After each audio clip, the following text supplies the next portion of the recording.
آپ کی میزبان سنبل ضیاء بلیٹن کا باقاعدہ آغاز کرتے ہیں اور شامل کرتے ہیں اب تک کی اہم ترین خبریں۔ شامل کرتے ہیں شہزاد پور سے سید عثمان علی کی رپورٹ کے مطابق government girls degree college Shahzad پور میں سندھی کلچر ڈے کی تقریب کا انعقاد، صوفیانہ رنگوں اور ثقافتی جوش و خروش کا مظاہرہ۔ تفصیلات کے مطابق government girls degree college Shahzad پور میں سندھی کلچر ڈے کی تقریبات نہایت پرسکون احتشام، جوش و خروش اور ملی جذبے کے ساتھ منعقد ہوئی، جس نے کالج کی فضا کو سندھ کی روایتی رنگینی اور صوفیانہ اقدار سے بھر دیا۔ پرنسپل پروفیسر جمیلہ رانی کی زیر نگرانی منعقد کی گئی، جس کا بنیادی مقصد نئی نسل میں سندھی ثقافت، روایات اور درفشاں صوفی اقدار کے بارے میں گہری آگاہی اور محبت پیدا کرنا تھا۔ اس رنگا رنگ تقریب کی سب سے بڑی خاصیت کالج کی طالبات کی بھرپور شرکت تھی۔ طالبات نے نہ صرف انتہائی جوش و خروش کا مظاہرہ کیا، بلکہ سب نے روایتی سندھی لباس زیب تن کیے ہوئے تھے، جن میں اجرک، ٹوپی اور روایتی زیورات شامل تھے۔ ان رنگ برنگے لباسوں نے کالج کے ماحول کو سندھی ثقافت کے حقیقی رنگوں سے ہم آہنگ کر دیا۔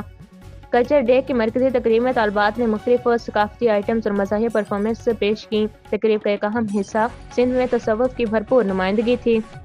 اس موقع پر طالبات نے صوفی شاعری کو روپرو انداز میں پیش کیا، جس نے محفل میں روحانیت اور محبت کے آفاقی پیغام کو اجاگر کیا۔